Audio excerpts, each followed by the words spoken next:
Welcome back to the BoF Professional Summit. Now we'll get into a problem that fashion just can't seem to get right: labor rights. From forced Uyghur labor in the Xinjiang region in China to Los Angeles, USA, and here in the UK in Leicester, fashion brands have had to face growing calls to address atrocious labor conditions in their supply chains. Workers' rights. The fashion industry runs on systemic inequality and social injustice. The modern, mass-market, speed-obsessed, and globalized fashion system has created convoluted and unequal supply chains plagued by labor abuses, only made worse by the coronavirus pandemic. Fashion needs a new social contract that gives power to workers' voices, advocates for more robust labor regulation, and ensures purchasing practices support equitable working conditions and living wages. So to explore this vital topic, Sarah spoke to a group of leading experts to address issues around workers' rights in fashion supply chains from different perspectives. Anannya Bhattacharjee is based in Bangalore, India, and is international coordinator at the Asia Floor Wage Alliance, a group of trade unions and labor rights activists focusing on addressing poverty wages, gender discrimination, and promoting freedom of association for garment workers in the region.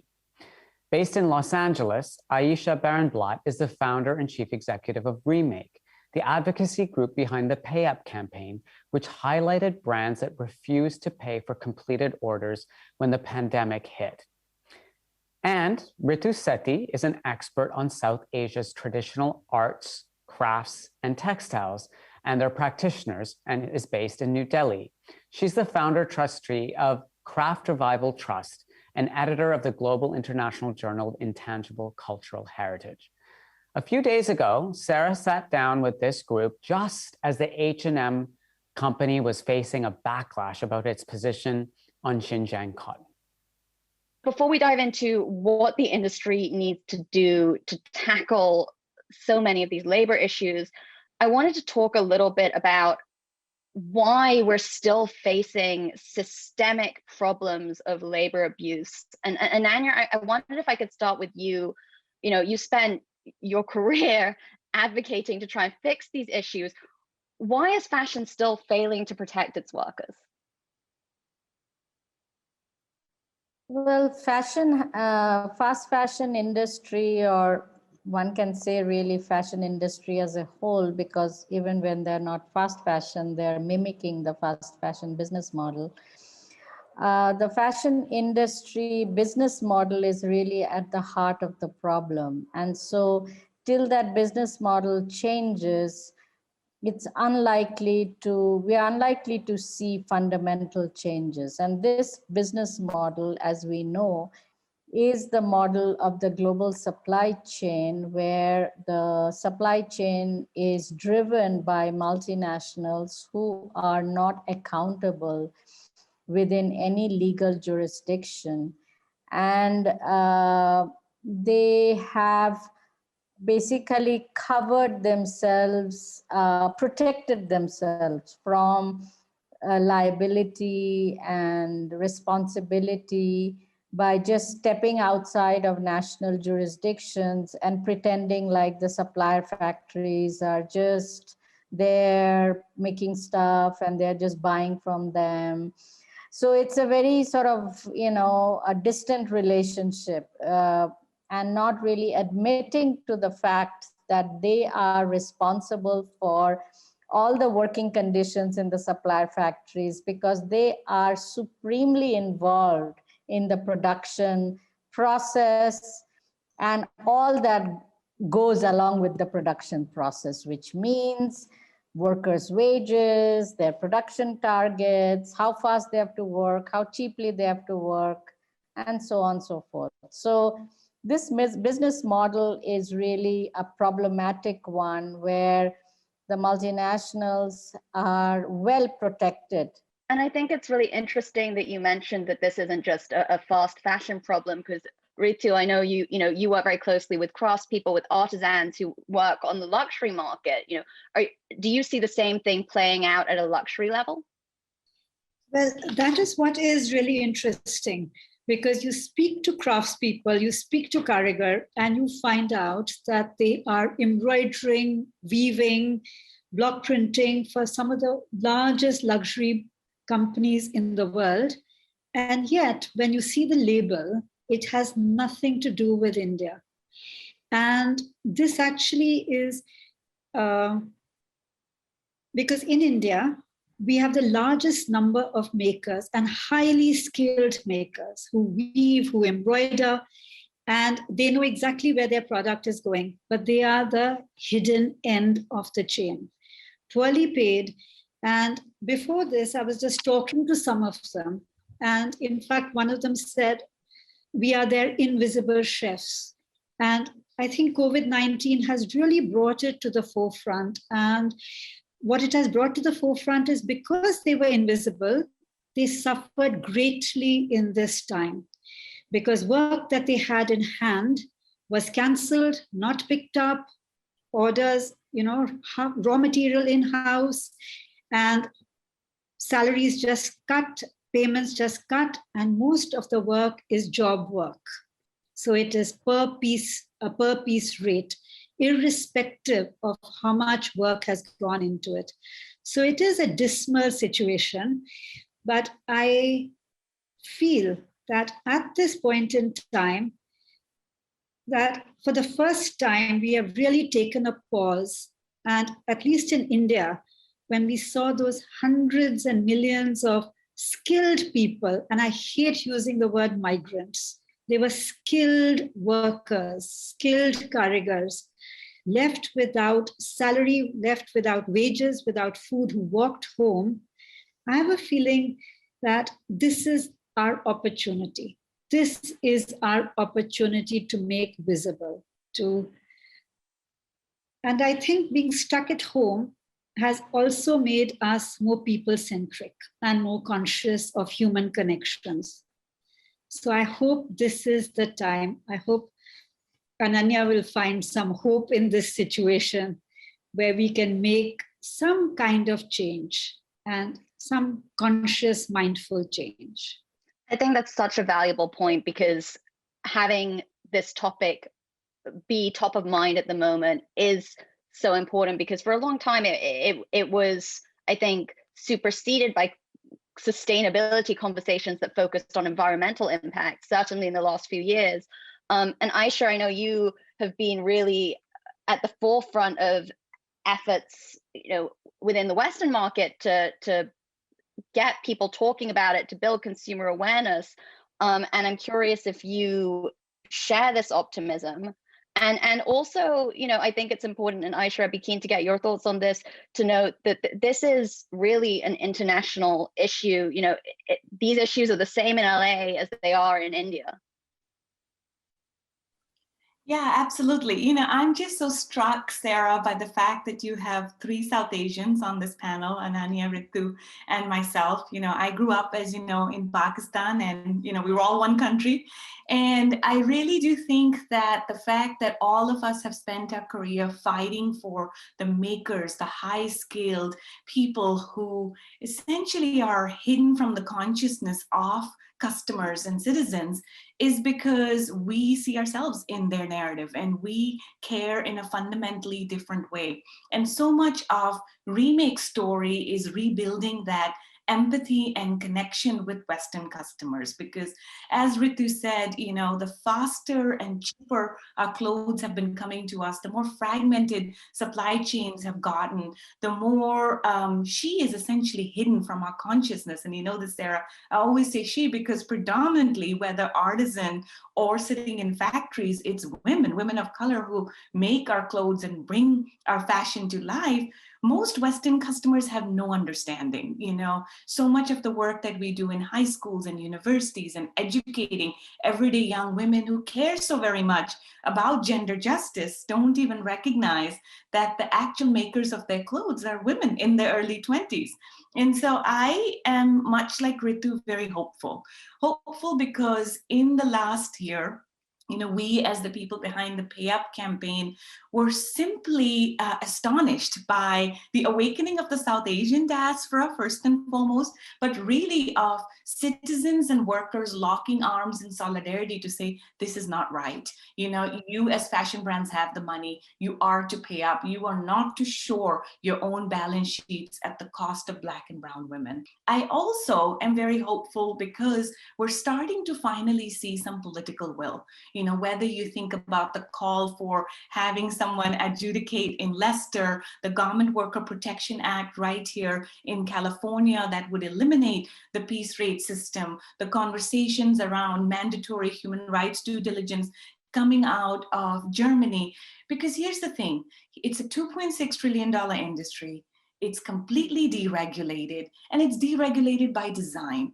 And we know that the industry is not going to guard itself because for too long they have dehumanized this workforce, treated the makers of their clothes as a cost center rather than an asset. And without smart regulation, without actually assuring that the very people who bring this product to life are paid fairly, we're going to get nowhere. Because the business model, whether luxury or mass market, is set to exploit people. We saw this era in the sustainability index of business of fashion, right? The luxury brands and the high street brands did just as badly when it comes to worker rights. So it turns out that regardless of what you sell to the end customer, the people at the other end of the supply chain are paid no better. Can I just add to what Ayesha said? Yeah. Because actually what surprises me is the short-sightedness involved. Because at the end of the day, strategic thinking for a company of any size, any size and anywhere, and is not about the color, the trend, and the style and the cut. It's about listening to the consumer and being future ready.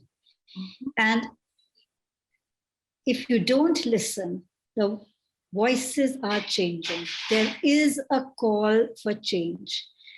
And consumers are talking about it. Any designer interview I read now, they start by first saying, oh, we paid all our employees. We didn't cut any salaries. We continued through the lockdown. That is how it all starts. So people at the head of these large corporations need to start listening. Because now the digital footprint, we have gone digital. In India, 90% of the country is covered by digital.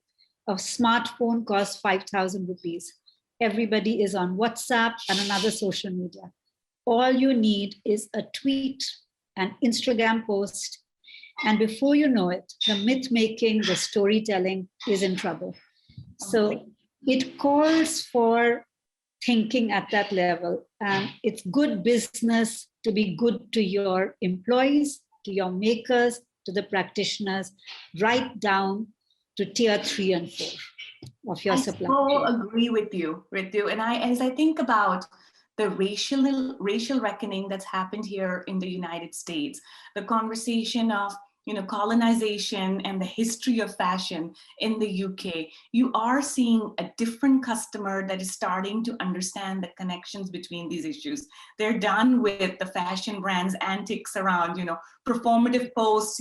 This week we really are standing in solidarity with stopping Asian hate. Last summer it was we are really fighting, in solidarity with Black Lives Matter. And, the customers are savvy enough to say, look, one Instagram post and they're not going to get away with it. Your supply chain is predominantly built on profiting off the backs of Asian, brown, and Black people. So don't pretend that you care about what's happening here when the very structures that are baked into your supply chain perpetuate a lot of this racism and gender-based violence. And, I do think that it is a business imperative, and COVID has certainly shown us that supply chain resilience in itself is at stake. We've seen so many supply chain ruptures from Myanmar to what's happening with the cotton conversation in the Uyghur region that, if you are going to dance in places where there are no rights and labor protections and human rights abuses, then at some point the chickens have started to come home to roost to say, you know what? operating in those kinds of environments mean now you can't get your goods into Western markets. So I do think there's a business imperative to fix this. It's really powerful the way the internet has started to sort of pierce the veil of marketing and drive consumer engagement. But I'm curious, Anannya, you made this really powerful point that this way of operating is baked into the business model. So what needs to change? How do we fix this? How do we change the model? Well, there is a very extreme imbalance of power in the global supply chain. And I think that over COVID, I think we have watched some of the conversations about how unilateral and unfair the contracts are between the brands and their suppliers. There's a unilateralism that is being practiced by brands that are, by any standards, reprehensible. And therefore, we need to bring back balance to the supply chain. And this balance actually has a cost to it. And that is that brands who have, and most of the brands have, made enormous profits, which are outsized. We are not against profits in business, but extreme profits, extreme greed, which is really, there is a element of such absolute uncaring in that profit that one has to, at some point, the global conscience is going to, stick up for the downtrodden in this extreme greed that pervades the global supply chain. So more balance needs to be brought into the supply chain, which means that something we have all said for many years, this is nothing new, that brands have to do a few things. One is pay the actual cost of production, which gives workers living wages and a life of dignity. Second, they have to start producing their goods in a way that's environmentally sustainable. And this doesn't only have to do with the materials they use, which is of course there, or the extreme consumption of water. I mean, all those toxic things, we can go on about it. But it is also the reliance on overconsumption and overproduction, which is part of their business model. So increasingly over the years, as we know, these brands who would have maybe 3 season cycles in a year are having like, a cycle every day or every week, So H&M claims that it replenishes its shelves every day. Every day you can come and find something new. So basically this comes from enormous greed for extreme profits. And I use the word extreme intentionally. These are not normal size profits. These are outsized extreme profits. For this, you have to almost replenish your shelves every day, because you have to tell the consumer to come and buy every day so that you can make more profit. So it's basically not just about the toxicity of the materials that go into the production, but also overproduction and then pushing overconsumption. And as we know, then, consumers on their side are also not millionaires, all of them. So they are also going into debt, buying all this. So it's not just the problem of the workers, it's also the problem of the consumer. But since I'm on the labor side, I'm of course focusing on workers who are definitely suffering the most because they are at the bottom of the supply chain. But I want to speak on behalf of the consumer again. And I want to say consumerism is changing. And this is the right time this is the right period. And I think for the first time, we actually have a right period where we can change the discourse. And we change the discourse from the consumer's point of view. And I think campaigns like Who Made My Clothes and the good use of social media is where we get to start people questioning where did this come from? And I'm also very curious to know about labeling. How is it that when a product is fully embroidered, embellished, created by artisans in India, it has a label that says made in Italy or made in France? So this is an area that would be interesting to study and to see what are the laws that regulate labeling. Because we do look at our labels. We look at it to see the wash care. We look at it for other reasons. I think that goes to the heart of the point that Anannya raised around the power imbalance. That the people who make these clothes, who have the skills, the artisans, are not the ones who are recognized and not the ones who are given value within our globalized supply chain. And that helps contribute to this, vast problem that we're talking about. But so one thing I'm curious about, we've talked about what this problem is, that it's really long-standing. Everyone sort of seems to have pretty good ideas of the kind of things that are needed to change this and make things better.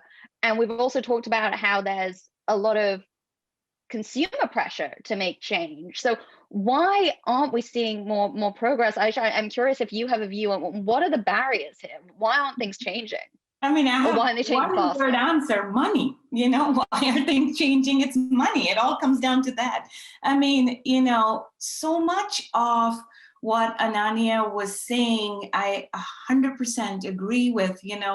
As we have been beating the drum to socialize sustainability, get everyday people to care, to recognize that it's high-skilled labor behind their clothes, you've started to see brands, on the other hand, really co-opt those sustainably woke citizens to sell them more products. Suddenly we've got, sustainable materials and circularity and capsule collection here and there. And, to Ritu's point, there is no regulation around labeling. Anyone can slap a sustainability label on their product. So even for the well-meaning customer who's out there trying to do right and really wear their values and purchase from an ethical brand, it's hard to know. We pick up a lot of confusion around, is this brand sustainable? Is that brand sustainable? Because turns out they're all labeling themselves as such. And so I think first and foremost, it really starts with language. And we know this with any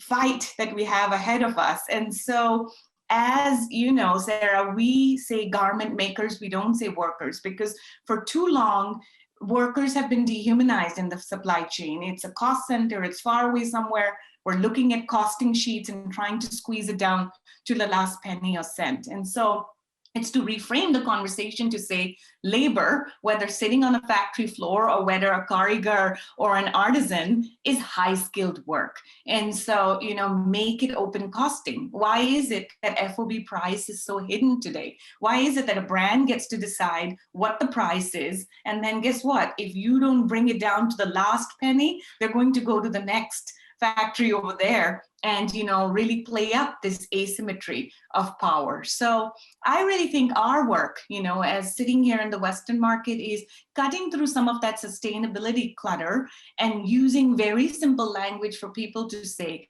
if you care about sustainability, it really comes down to two things: climate justice and gender justice. And the way we're going to achieve those two things is through living wages and degrowth. And unless a brand is talking about those two things, we're going to get nowhere. And it turns out that no business, especially in the ultra pandemic profits, as we've seen to Ananya's point, the inequity in the industry is so clear. The volume of profit that brands who canceled orders have made over the last year completely rings home the point that there are certain billionaires sitting at the very top for which the system works. And whether retail worker, wholesale worker, or garment worker, the system is not working. And so what we're really needing is solidarity. What we're needing is, really a pushback to unions, because we know that voluntary efforts do not work, codes of conduct and auditing do not work, and to really recenter the language around wages. I think it's really striking that when you break it down like that, it's basic. Pay people enough to live on and give them credit for their work and give them a voice. And it's sort of striking that something that when you boil it down is, like you say, something that has been in the atmosphere, something we talked about for generations, we still haven't achieved. But I did just want to get into one tension you raised there, Ayesha, which I think is important as we think about this going forward. How do we achieve justice for our makers as well as degrowth? How do we ensure, as we're looking towards operating the industry in a more environmentally sustainably way, that we move towards a just transition, that people who are working in the industry now are not squeezed out by technologies, that the language we use to justify operating in a more responsible manner isn't actually destroying livelihoods? I would just say that this dichotomy, and in some ways a falsehood that the industry has perpetuated, that we need sweatshops and we need the pillage of natural resources and women working at this inhumane rate because at least we're creating jobs, and at least these are sweatshop jobs are better than no jobs. Because it turns out that if you were paying a living wage, if you did operate in a humane pace of production, you would be leaving a generation of women and artisans better off. And what that means is that as automation comes, and it is here, and some of these jobs go away, you're lifting a generation of women out of poverty, rather than simply enriching the white CEOs that sit at the very top. So in my mind, it's a $2.6 trillion industry. The money is there. It's just the equitable sharing and the recognition that this is high-skilled work that is constantly dehumanized is the question that we have to tackle. And I think with degrowth, the only thing that I see is a need even sooner and faster to push for living wages, because it is a race against time, because we aren't going to operate in the kind of model of putting out this volume of product. Our earth can't sustain it. And as we think about the vintage market and the secondhand market and the way those are growing, and to be thinking about fashion as a service rather than a good, it's to say, well, what's to happen to most of the women in our part of the world where our economies heavily rely on these jobs? And so to me, that simply means that the living wage conversation has to be urgent. Yeah, I think it's that really interesting balance between, as you said at the beginning, Ritu, an opportunity created by the focus and the setback from the economic impact. And I think there's also the complexity that we haven't really delved into here, but we should address around what's happening in China at the moment, and the fact that you are now seeing an incredibly powerful market put pressure on brands to continue to operate in a place where, I think most Western organizations have said it's not morally acceptable to operate in. And I think that's a new challenge for brands to navigate. I think the moral question here for Western brands is, are you wanting to follow the money and, knowing how important China is from a market, continue to operate there? Or are you going to be on the right side of history? And we have certainly seen in the last 48 hours, brands who have taken down their statements, who have diluted their statements around whether or not they're operating in that area. And it's simply because, they want the Chinese market open to them. So essentially, the industry has played this dangerous dance of being in places where you don't have rule of law, where you don't have enforcement. And now you have this conundrum of, well, human rights abuses, how far are you willing to go in order to continue to expand your bottom line? Yeah, and I think it speaks to this really interesting complexity when we talk about the push from consumers, because geographically, consumers have very different push factors. I mean, the citizens in China and the influencers in China pushing back on the brands who have these statements. So yes, absolutely. And, within Remake, we really try to socialize people to be thinking of themselves as citizens first and consumers second, because the truth is we're not going to consume our way into a sustainable fashion future. The only way for us to be thinking about these issues is from a citizen standpoint, to be standing in solidarity with workers around the world. But I tell you, Sarah, there are days I'm very hopeful when I see, you know, the solidarity we've seen with retail workers, wholesale workers here in the US, you know, locking arms with garment workers around the world, and the fight, you know, the fiery way that these women barely in their 20s in Myanmar were telling us, you know, we are going to fight for our democracy. And Anannya, I'd be really curious to, you know, as a labor organizer, I'd be really curious to get your perspective on the opportunity versus risk situation here. Well, I think that this is actually a time for, this is a time of opportunity and radical change. That's what I have been saying, that in a time of crisis, we tend to become more timid and think of incremental change because things are so bad. But precisely because things are so bad and the fault lines have been exposed so starkly, that we have a much more educated population in general, and a lot of hidden things have come forth to and become visible. So it is also an easier time to have certain conversations in bigger spaces than was formerly possible. So I think that my suggestion these days, this is what I keep saying, is that we should not be retreating from our goals. In fact, we should push forward with much more determination, and by no means should we slow down or reduce our ambitions around the world that we want to see. Freedom of association is extremely important, and I see every day how the brands are really colluding with suppliers to create a coercive workplace and keep unions out at the same time that they claim that they are supporting freedom of association. So I think our ability to measure brands' commitment to freedom of association, our ability to gauge their commitment has to become sharper. And so this is a time to move forward ambitiously and aggressively on all fronts, keeping in mind the goals that we have treasured for some time now. I think that's a really optimistic and powerful note to end on. Thank you, Ritu, Anannya, and Ayesha, so much. This has been a fascinating conversation. I know it was a lot to pack in a short time, and we could, as always, keep talking for a lot longer, but this has been so interesting. Thank you so much.